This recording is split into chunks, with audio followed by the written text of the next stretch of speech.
আল্লাহ তাআলা পবিত্র কোরআনে সূরা আহজাব 22 পারা 56 নম্বর আয়াতে বলেছেন, নিশ্চয় আল্লাহ ও তার ফেরেশতাগণ নবীর উপরে দরুদ পাঠান। হে ঈমানদারগণ, তোমরাও সবাই নবীর উপর দরুদ ও সালাম পাঠাইতে থাকো।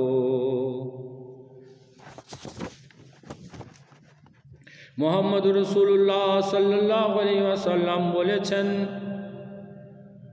মান সাল্লা আলাইয়া ওয়াহিদাতান সাল্লাল্লাহু আলাইহি আশরা, যে ব্যক্তি আমার উপর একবার দরুদ পড়িবে আল্লাহ তাআলা তাহার উপরে 10 বার রহমত বর্ষণ করিবেন।